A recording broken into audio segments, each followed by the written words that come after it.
Okay, here we go. So I'm going to open up my screen, hopefully, and you'll be able to see. All right. I don't know if this is the best one to utilize, but this is also in the upload that I did for you guys. We've already talked about objectives, general purpose, specific purpose, central idea. Do any of you have questions about those? Unmute yourselves and tell me if you do. I just so all of this is in Canvas, correct? Yes. Okay. Yes, it is. Okay, No, so I'm good. okay, thank you so much.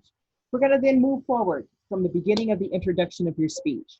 You guys have some stuff on your in Canvas that gives you this outline with notes. You can follow along, you can write in, you can do whatever, you can go back and take a look at this. You can ask me questions now or later. I'm gonna go through kind of quickly. You start with your introduction. Again, you have about 7 seconds or so to get the interest of people. Otherwise, you've lost them and it's gonna be tough. 4 parts to the introduction. Somebody needs to mute themselves. I can't, let me see. Somebody's not muted. Is it me? Not me. Oh, it was Mary. Okay, I think I've got everybody muted now. So here we go. When I move this down, can you still see the screen and can you still see me or no? Yeah, we can still. Okay, good. I tried to get it out of the way. 4 parts then to the introduction. Attention grabber, benefits, credibility, and that D should say preview. It should say preview. It's not first, second, and third point. It's preview. Okay, somebody unmuted themselves. Please mute yourself if you're not talking. Thank you. Okay, attention grabber.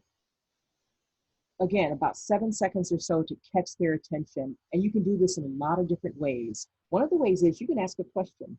Many times if you do, it is a rhetorical question. You have to be careful how you ask questions because if people start answering, you lose control of your speech. You lose control of your time. You can lose control of your microphone. You don't ever want to do that. Never relinquish the mic. You may never get it back. So if you're going to ask a question, many times make it rhetorical or something that they can just kind of raise their hands. You know, by a show of hands, how many of you have heard? Or by a show of hands, how many of you wish you could have more money? By a show of hands, how many of you have worked out during the COVID? You can ask a question like that. Or by a show of hands, how many of you have ever been married? Whatever the question is, you may feel free to ask. But make it something that people can answer pretty readily and pretty easily without taking up your time, okay? Let me back up and say everything you do in your speech leads to another part. So if you're going to ask a question, you have to tell us why you asked the question or why it's important.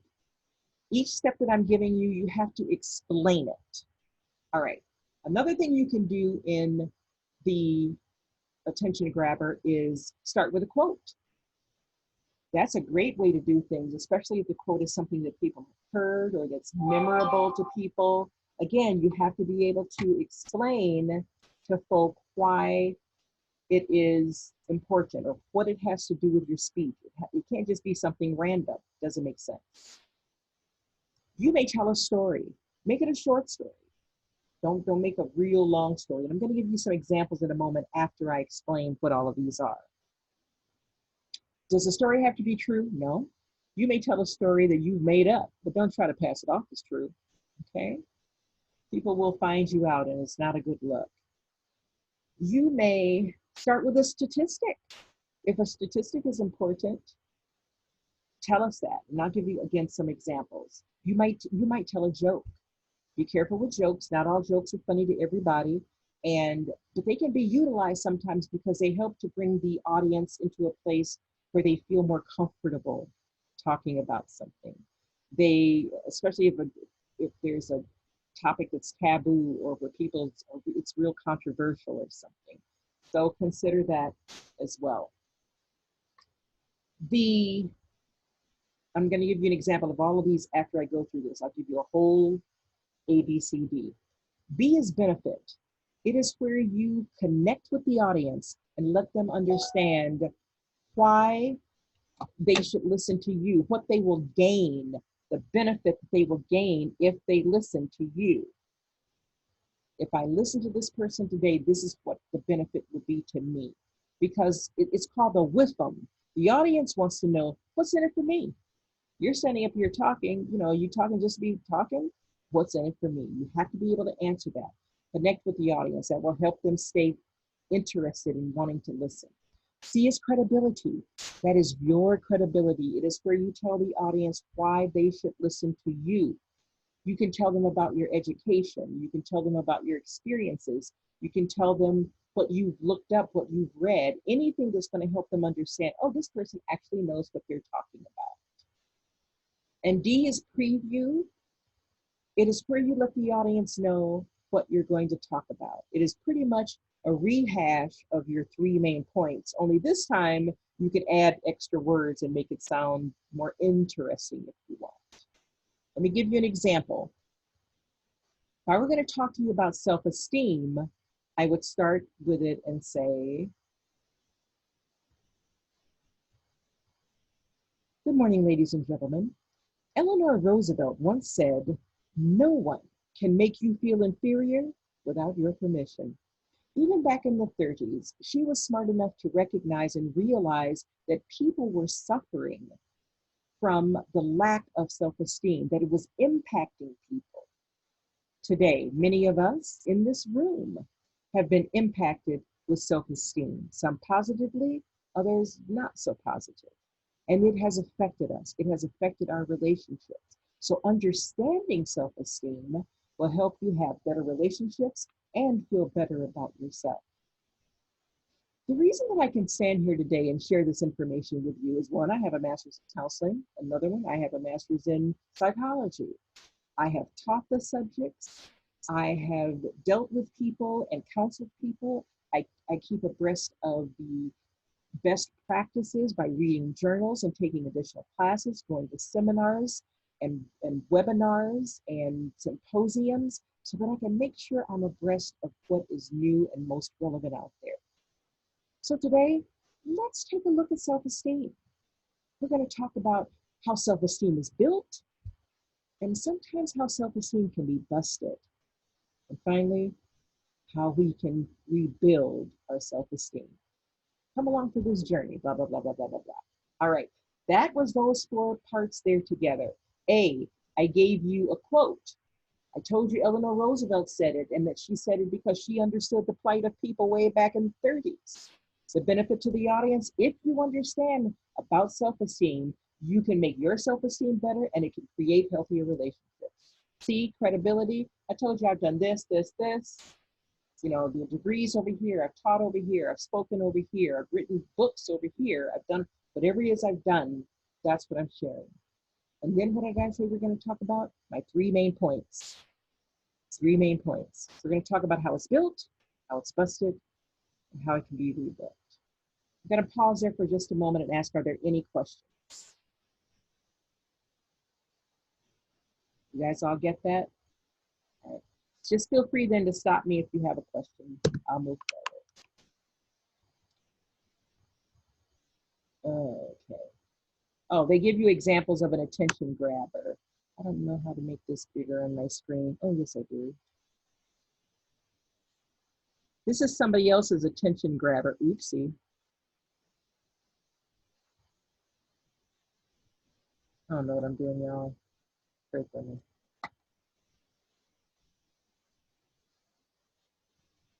Your attention grabber says,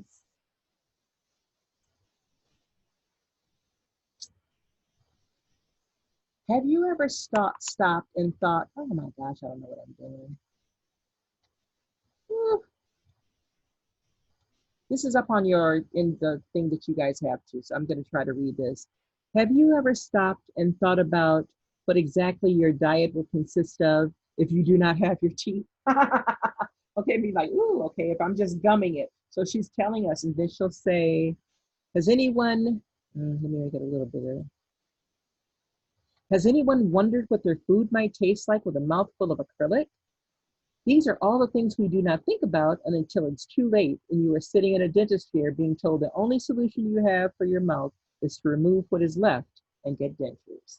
Okay, so that's just her A. Your attention grabber isn't just one sentence. You have to explain why you say what you say. All right, the next one is B, the benefit. She says, the use of teeth in daily life is extremely crucial and it's important to understand the basic steps to maintaining healthy teeth. Taking action now and following at home preventative care for your teeth will keep you from future dental procedures that are costly and possibly very painful. You see what you will benefit if you listen. You're going to learn about some benefits that will keep you from going to the dentist's office and some things that you can do to prevent this and that and the other. C is credibility. She tells us that she works in a dentist's office and all the rest. So she tells us about that. And then her D says, so first I'm going to discuss the importance of a balanced diet for maintaining healthy teeth. Next, I'm going to talk about a home basic prevention plan. And finally, I'm going to discuss professional monitoring. You see her 3 main points. You want to get those in. Stop me if you have any questions. That's that first introduction, okay? All right. The introduction isn't real long. You don't want to stay there too long. Hopefully what you guys are noticing with this outline that she has over there that I didn't say, that I should, is it is always full sentences. Somebody should be able to pick up your outline and give your speech. That's how thorough it should be. That's how thorough it should be. Okay. You go from that to what's called transition, a transitional phrase. And that says, healthy teeth start from the inside out. Learning how to balance your diet is the first step to achieving healthy teeth. A transition, let me give you a definition, is a phrase or sentence, not a word. It is a phrase or sentence that smoothly moves you from one part of your statement to the next, or one part of your speech to the next. It helps you move from one point to the next smoothly. And it's not enough to say next or now.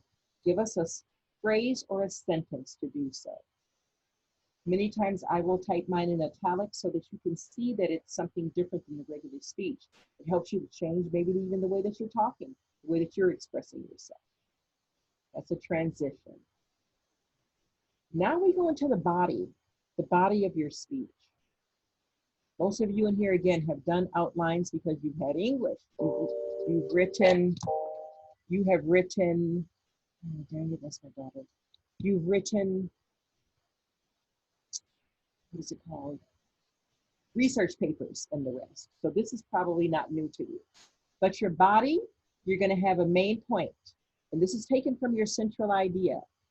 So if my central idea, it talks about self-esteem and how it's busted, it has to be a full sentence. I might say, self-esteem and how it's built. Your self-esteem is first built by the time you are age 5, and it comes from your family of parents and siblings.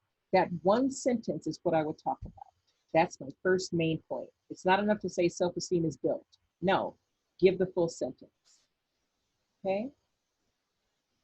From there, and then your point B and your point C would be the same thing. We're saying the same thing. Okay. That is my child. I'm sorry. My daughter's at the hospital and I got to give me that. All right. And so from there, it would be busted and then rebuilt. I might say the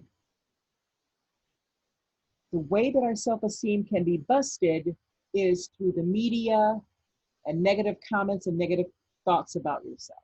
That could be a second main point, okay?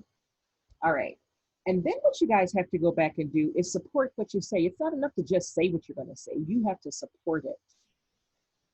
So then if I said, the first thing that I said is that self-esteem is built in our families up until about the age of 5, and we get it from our parents and our siblings. Now, this source here, you have to use some kind of empirical source. Get some good research. Don't use anything from Wikipedia, any of that. Get good sources, but it has to be something that's going to support what I just said. I could come up with something that says, a study done at the University of Michigan in 2017 by psychology professor Donald Duck indicates that children learn about self-worth and the value of themselves from their parents at a very early age up until age 5. That supports specifically what I had to say. It gives you the source, it gives you the context. Not enough for me to say somebody at University of Michigan. Who was it? How do I know that they're credible? Okay, he's a psychology professor. Oh, he probably knows what he's talking about since this has to do with that area. Okay.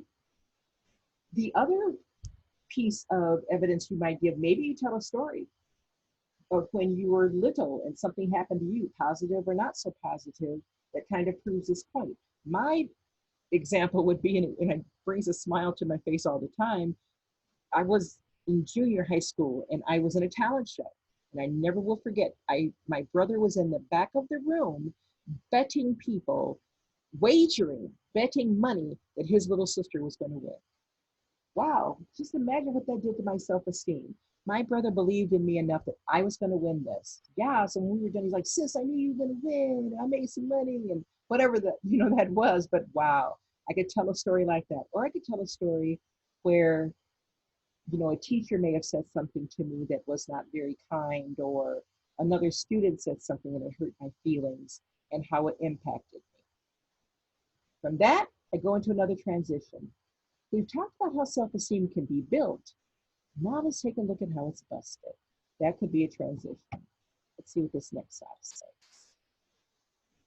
Okay, so then they give you an example of this with the point, and then how you see, they say according to Mouth, I can't read this, it's too small, Healthy Organized, the online magazine, you have to tell us what it is, and then you quote whatever they're saying. You don't want to plagiarize, you want to quote it, okay?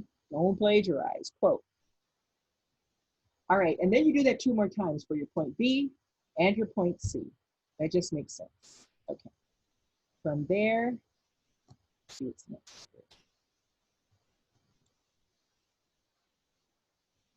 From there, okay, they do the second point, then the third point, same thing. And then now we come to your conclusion. Now we come to your conclusion. Let me state right here, don't ever say in conclusion. Don't do it. When you do that, it makes people think you're done, but that it's over. In conclusion, oh, they're finished. No, you don't want them to mentally shut down, psychologically or emotionally shut down. Find another way to say it. As I close, or my final point, anything that don't say in conclusion, don't do it. In your summary, there are 2 parts. There are 2 parts. The first part is a recap.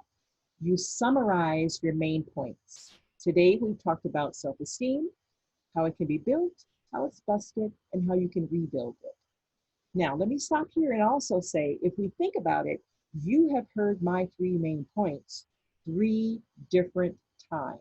If nothing else, people should walk away with your 3 main points. That's why it's important that they be clear. You heard it first in the introduction when I said today we're going to talk about, and I listed them. Each of my main points was one of them. And now in my summary, my conclusion, I'm saying today we talked about, I'm recapping them 3 different times, right? So now we're going to summarize them and just kind of give a recap of what we've talked about. The second part of the conclusion is called the clincher. This is where you want to leave them with a message. Leave them with a message. This is what we call the goal of public speaking. The goal of public speaking. This is an aside right now. And you may not have seen this. Let me tell you this. You may want to take a note and write it down. You may want to remember it. I don't know. The goal, G-O-A-L, of public speaking is G, get to the point. O, organize and outline. A, give attention to the points that you organized and outlined. And L, leave them with a message. G-O-A-L. My goal is to get to the point, organize my thoughts and outline them, give attention to the thoughts that I've shared here, and then leave them with a message. That's what we're going to do. We're going to get a statement with impact. For me, for this particular speech, if I were talking about self-esteem, I would end with my quote. It's impactful, it will be memorable. So today we've talked about self-esteem. We've talked about how it can be built and how it can be busted. I'd like to leave you with a quote from Eleanor Roosevelt. And I might even ask you to repeat after me.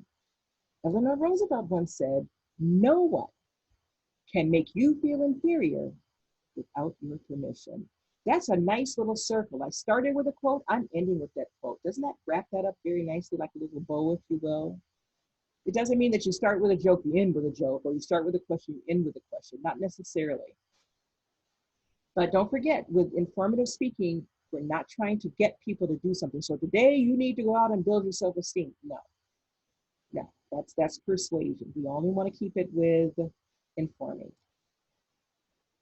The recaps. Today I told you about example of a memorable thought. This is our time. Let's make a difference. That's persuasion. Don't want to do that. In your conclusion, you don't want to introduce new information or make a long summary. You don't have time. And then you want to cite or they give you an example for that. And then you have to cite your sources. A bibliography is what I call it. Many of you call it citations or something else, some kind of citations. But they're your citations. You list them. You can use APA or MLA. Either one of those is fine.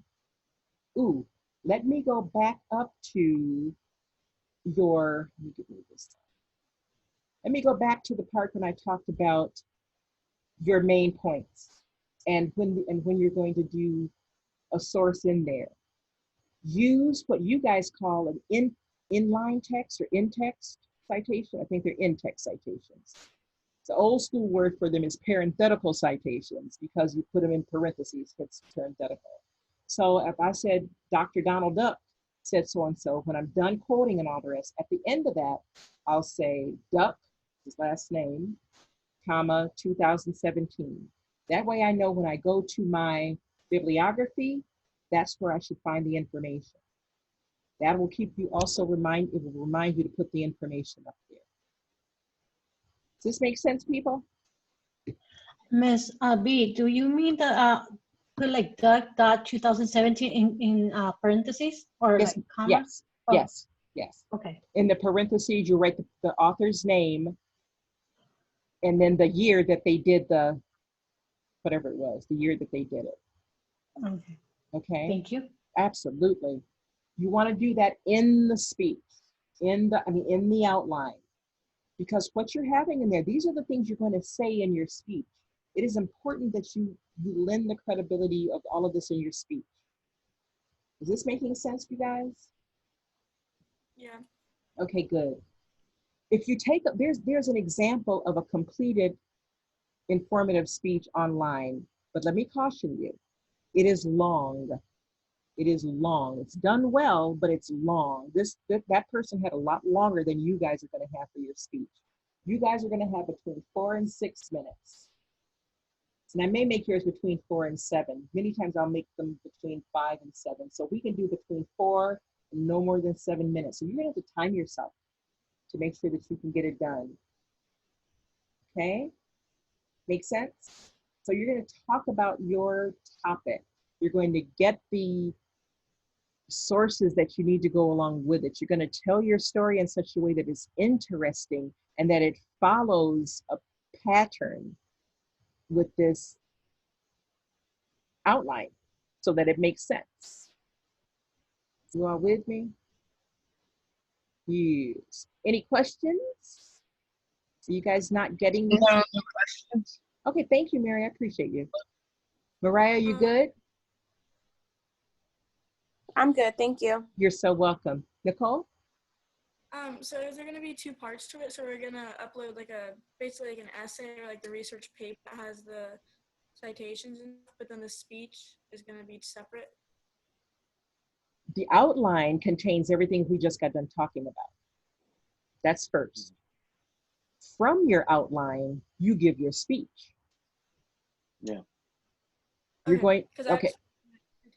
Stuff, I'm like, sorry. we're not gonna like citations in the speech, right? Oh, yes. Yes, if I'm talking about my speech, and I say that, if I say that, like I mentioned a moment ago, that my self-esteem comes from my family, I have to back that up. So then let me just give you an example. Here's the main point. Your self-esteem is built in your family, usually up until the time you're 5 years old. That's where it's first cemented. And according to a study that was done at the University of Michigan by Dr. Donald Duck, a psychology professor, in 2017, he says a child's positive or negative view of themselves is set first in the family up until the age of about 7 years old. You see how I just said my whole source? I say it in the speech. Is that what you're asking me? Yeah. Okay, good, good. And then I already said when it was. I said it was in 2017, so people know it was recent. I said he's a professor in the University of Michigan, psychology. You have all the information. If I tell you about, if I'm talking to you about marriage and how to make a marriage work, and I cite Liz Taylor, who's been married 7 times, you'd be like, what, really? How many times she been married? She gonna tell me? People say that a lot about Steve Harvey. He wrote a book about relationships and he's been married 3 times. What can he tell me? Other people look at it and say, because he's been married 3 times, maybe this time he's getting it right. So you're gonna have both sides of it, but you have to be able to tell people who it is, where they get their information from, why are they credible, so then they could decide whether or not they should listen to it. There's an acronym, and it's in your, I'm uploading information. Is it in your PowerPoint? In the visual aid? I don't remember. But there's information there. There's an acronym that's CRAP, C-R-A-A-P, I think it is, for looking up resources. C, is it credible? Who is the person? R, is it not relatable? Relative. It has to do with the time and all the rest. A, who's the authority? We can look that up. Let me see if I can look that up very quickly. Let's tell you what that says.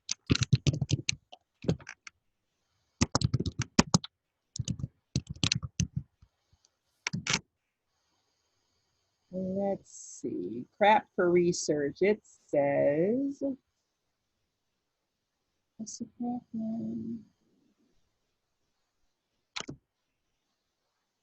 If we use crap, it is supposed to be, I need the definition for it. Give me one moment here. But there's a definition.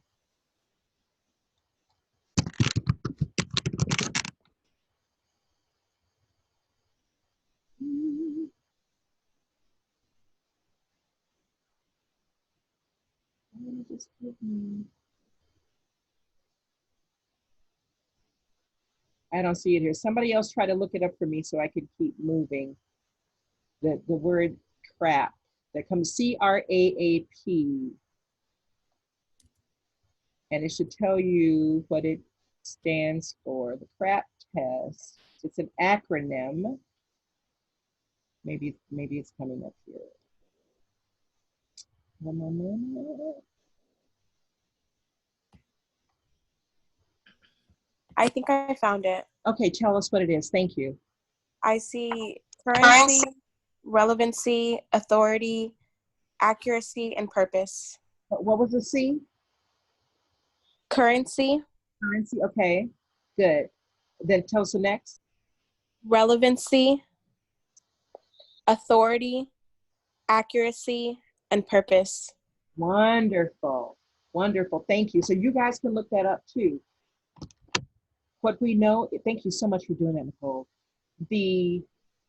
I saw your dog, kind of big old baby, pretty baby, such a beautiful coat.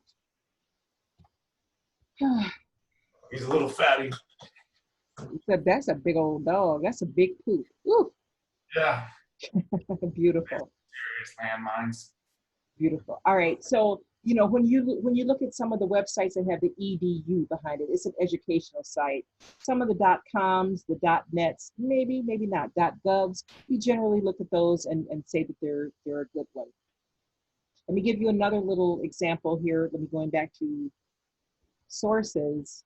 When you're citing something, if I cited something, because I just mentioned Psychology Today, when I do my parenthetical or my in-text citation, I wouldn't write Psychology Today. That's where it was published. I would write the name of the author. That's what goes there. Okay? You guys already know this, I think. All right, does this make sense to you guys? Yeah. Anybody confused? Any questions at all? No? You good? All right, I'm gonna make sure that I post this up online too. So what I want to have happen is for you guys to move forward with your topics and do an outline. I want you to post it up online. I'm gonna look through them. I am not grading them. I'm gonna give you some points for them, but I'm not grading it. After I go through them, I'm going to go online and do another quick little video for you guys to go back with your outline and along with my video and fix whatever you need to fix. Some of it may apply to some of you and others won't apply to others. But I'll cover everything so you can look at it and say, yes, mine has this, or no, it doesn't. And then you can have your final outline done for next week, Wednesday. That makes sense? And then we can go over that outline and the rest. Question? So this outline, the draft outline is, when should we update it to Canvas? I think I have it on there for Sunday. Oh, okay. I think it's Sunday, Saturday or Sunday that I asked for it Okay. to be up there. Yeah, so you guys can get it done. Everybody in here, and then let me talk to you just briefly about PowerPoints. Everybody in here, to my knowledge, knows how to do them. Is there anybody that doesn't? Speak now? Okay, you will need to read the visual aid information that's up online. You need to read it because it needs to be done properly. Many times the PowerPoints we do are not done well. And when we get together again between now and then, I may just do another video, or after you read the information that I've posted, you should get it. For your particular speech, how many slides do you need? A minimum of 6. A minimum of 6. Cover sheet, introduction, 1 for each main point, 1 for your conclusion. That's a minimum of 6. Some people may have more. They may have 1 for their main point and then for the support. It's up to you. But when you read it, you will find the rules to making a PowerPoint. And there are rules, and then there are suggestions. One of my rules is no white font. It messes with people's eyes who have astigmatism. That's one thing. But when you go through it, you'll see that there's only supposed to be 4 bullet points to a slide, no more than 25 words to a slide. They're not full sentences there. You'll see all of that. I want a picture on each slide. That's what PowerPoints are for. The PowerPoint that I just did with you guys just a moment ago were done by students. I had them, that was their project that they did this past semester, so we could use it for online teaching. Okay, so you can look at it and tell us how good you think it is or not. It should have a picture on there, X amount of words, all the rest of those things you will see. Make sense? Yes. Questions? I have a couple of things of yours to still grade. Give me through tomorrow, and if all your stuff isn't graded, give me a shout, because it may mean that it's in an email long buried or someplace else, or if I don't see it, check the comments in the assignment. That's where I will put whatever. Sometimes I will, what's the word, do it audio. I can just click it and then just make it audio. Other times I'll type it if it's just short. But make sure you look for those. And I don't know, I was mentioning to Connor earlier, do you guys get a notification if there's a comment on an assignment or no? Connor says Yeah. yes. Oh, you do? Okay. Yes. Then I need to check my stuff because I don't know that I get them if you guys comment back to me or there or something. So I'll take a look at that to figure that out for myself. But that's good to know. That's good to know. Woo! This has been a session. We've learned some stuff here today. Got a lot done, and I know I went through it quickly. I hope that it made sense. Look at all of those things that I put up. That's going to help you. Also, what I put up online for you guys, and the assignment isn't up there yet, but the handouts are. I will put the assignment up so you're clear. There's more than one due date, so be careful of that. Careful of that. What was I going to tell you? Oh, there's also a template of a blank outline on there, so you don't have to start from scratch. You can just take that Word document and then be able to type in what you need to type in. Okay? Okay. Yes. Any comments, any questions, anything? No, but my iPad is dying, and I don't like if I lose connection, it's because of that. Okay, no worries, sweetie. Thank you. But if you have a question, the other thing that I've said to people in my last class, let me say to you all again. If you have a question, ring me. I am not tied to this computer all the time, and I may not see it, especially if it's a really, really important question and you in the middle of doing your stuff, you're like, dang, where is she? I may be teaching or doing something else. Pick up the phone. Just pick up the phone and ring me. And if I can talk to you, I will. And sometimes it's easier than trying to tell you, no, do this and that. Just pick up the phone. I'm a nice person. You can talk to me. I'm cool. Connor and I, we've talked. We can work it out. Yes. All right. We good? Mm-hmm. All right. Yeah.